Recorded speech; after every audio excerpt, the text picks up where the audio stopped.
This is the Warminster Town Supporter Podcast, and I'm your host, Roland Millward.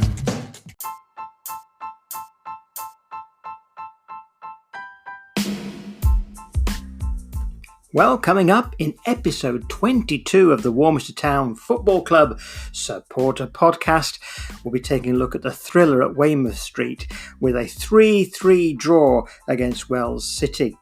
As usual, we'll take a look at the league table. And also on Saturday, it was a special day as Warminster helped raise funds for Cancer Research UK with the special day that's come up on February the 4th, World Cancer Day. That was all tied in very nicely. We'll also look at the upcoming matches. I've got some tips for you because we do need more photos from our football game, so please stay tuned for those tips. And also, we've got a new idea for you all called Have Your Say. Find out what that's all about. And yes, we have a new signing, a new goalkeeper on the books. Let's talk about that. All that coming up in this week's episode of the Warminster Town Supporter Podcast. Well, let's start our podcast with our usual guest, Mr. Jamie House. Hi, Jamie. Thanks for joining us once again on the podcast. How are you doing? You're very welcome. I'm not bad, thank you. Yeah, pretty good. Thanks very much indeed. What a weekend we had. A 6-goal thriller at Weymouth Street. A 3-3 draw, but what's your thoughts on the game? Yeah, very entertaining game. And Warminster, probably the best they've played at home in the league, I think, probably all season so far. Really gave Wells a run for their money, I think, in that game. It was, the second half probably didn't quite go so well for us. A bit of sloppy defending allow Wells to get back into it. But yeah, I mean, we scored 3 goals. That's, in one game. So, yeah, not bad.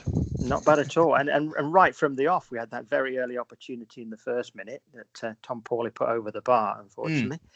And that first few minutes, it looked like we were going to rattle them in. And then, unfortunately, Wells got the goal on 7 minutes, didn't they? Yeah. I mean, like you say, we were very much on top. And then, obviously, Wells, number 10, Foster, got a goal for them on 7 minutes. But we kept our heads up and equalised just 6 minutes later. So with Francois Allen, who then got his second and Town's second just 10 minutes later. So so at half time it was 2-1. Yeah, and it very much looked like, and I was hoping it would be, that Francois would actually get a hat trick because he came close so many times. He did come really close to the game. Lots and lots of times, yeah. Yeah, it's a shame he didn't quite get that hat trick. But straight after play resumed the second half, again, in seconds, we had Jack Millock put one away. Yeah, excellent run down the right-hand side, went past, I think, several men, and managed to bang it home low into the at the near post. Yeah, so 3-1 just, like you say, literally seconds after the second half kicked off. Brilliant start. And then, of course, as you mentioned, we had the 2 goals. Foster got his second and Hunt got the third one.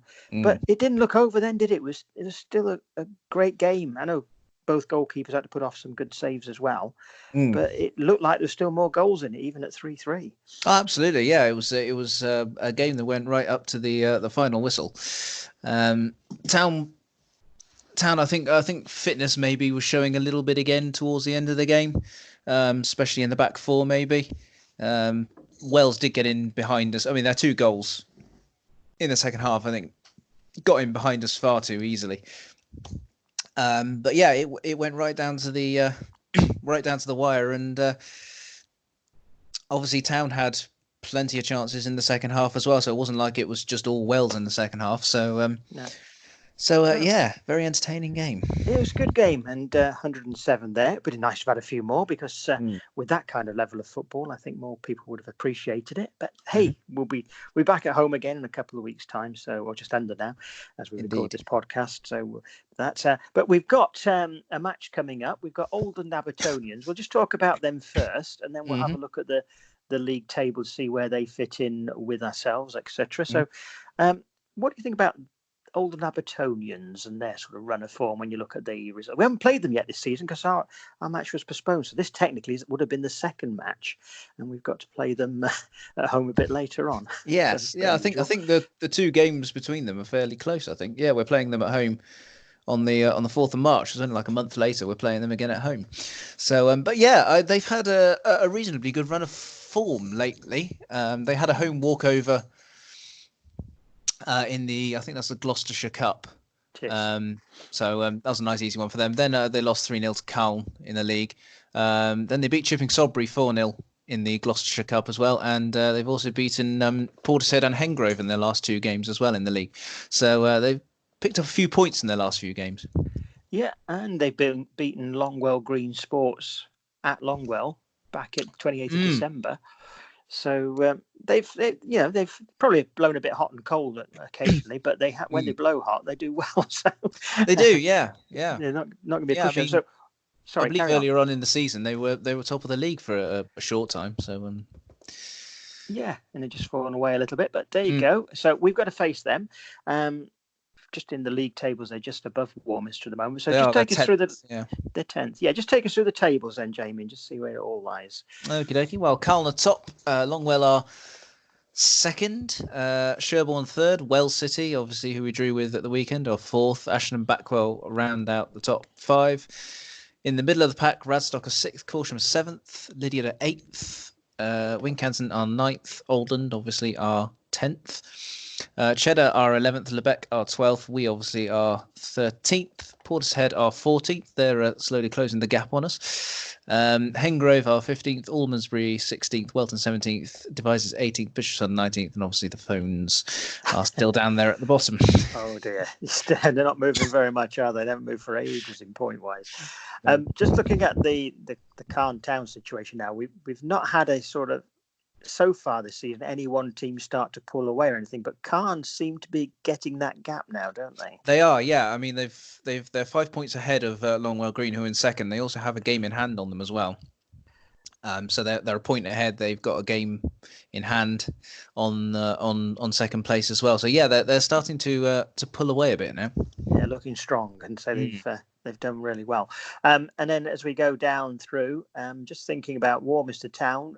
13th position, not where we want to be, shouldn't really be there with some of the performance we put in, as we mentioned before. When we blow hot, we're really, really good. We do.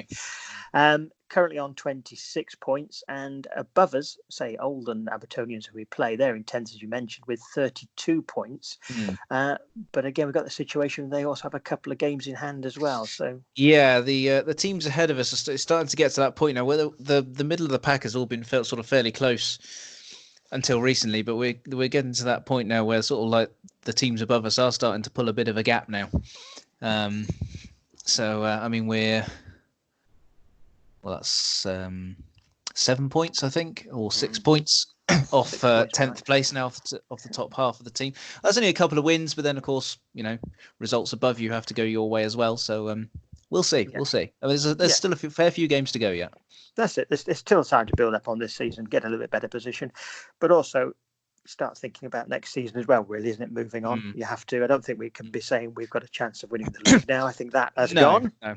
I think we did have earlier on, but yeah, we did. Yeah. That's gone this season.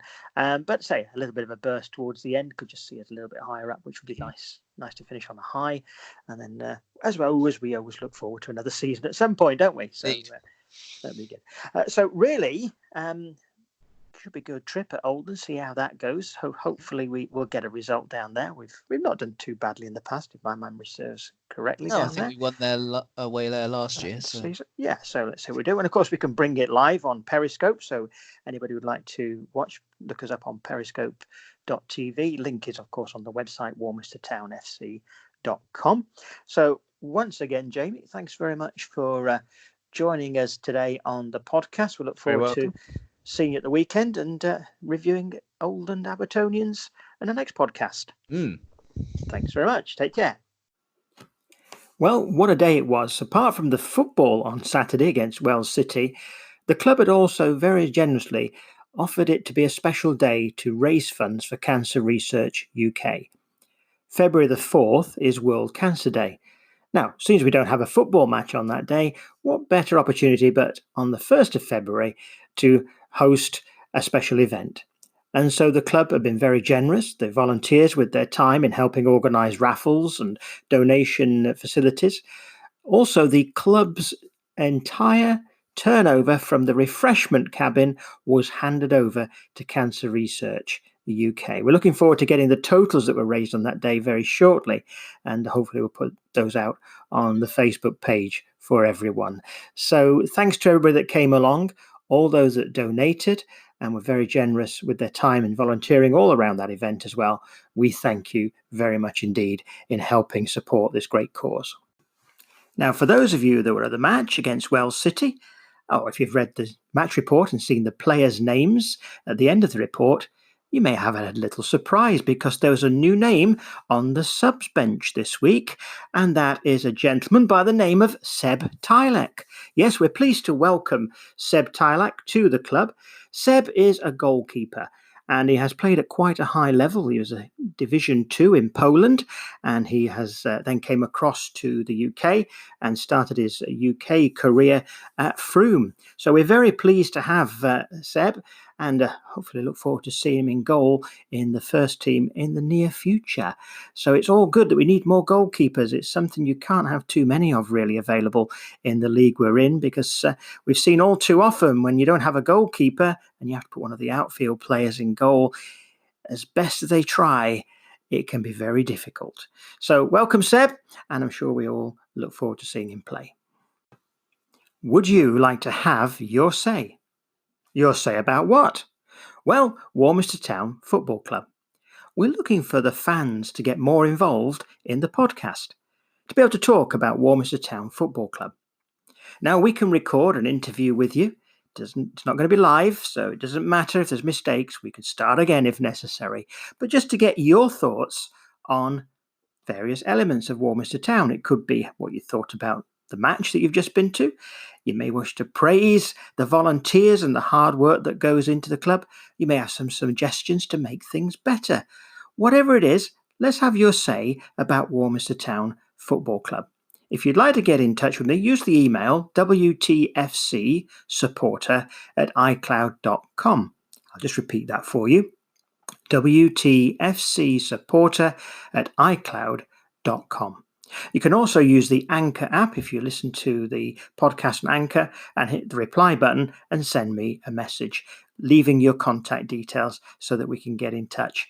Or you can get in touch through Twitter, WTFC Supporter, and use the direct message. We want to keep it private, and then we can arrange for an interview. It's not scary, I promise you. And everybody can have fun and join in really showing their support for Warminster Town Football Club by having their say. Now, would you like to help us out by providing photographs that we can use on Instagram, on the website, in Facebook, and so on, and also the Warminster Journal and our programme? Now, what we're after are just some clear, sharp photos of the action on game day, whether that's home or away. They can be taken on an expensive camera, a cheap camera, or your phone, as long as they're clear and sharp. So I thought I'd just give you some tips for a moment that'll just help you to get those photographs. Number one is, because we're using digital photos, just take plenty. Put your camera onto burst mode, if you've got that, or sport mode, and let it capture multiple frames. It doesn't matter how many you take. If you get one good shot out of 100, that's great. Professional photographers, remember, only show you the photos that are good. The rest they just delete. So secondly, make sure that you are still, or use a tripod if you've got one, or prop yourself against a railing or something firm so that you don't shake when taking that picture. It can be difficult with smartphones because there's a tendency when you kind of touch the trigger to take the photo, the camera moves slightly. So be very careful how you hold it, because that movement can certainly create shake, which can make blur. But again, if you take plenty, or if you put it into burst mode, the first photo or two that's happened on will be deleted quite easily, and you'll have some good shots. So try and get close to the action unless you've got a really powerful zoom. So those that like to stand behind the goal, that's a great place. Those along the touchline, as the action gets nearer to you, have that camera ready and just send in your photos. So send them to me, wtfcsupporter@icloud.com. And then we can share those photos. We'd like to be able to use them. The ones that are great to use, we'll give you credit for them. Your name will go against them, but we can send them to the local paper, the Warminster Journal, and we can certainly put them on Instagram and Facebook and Twitter, so that we've got plenty of photos. So it doesn't matter if we get 20 or 120, we can go through them and put plenty of them out there for people to see. So I hope you'll join in the fun on that.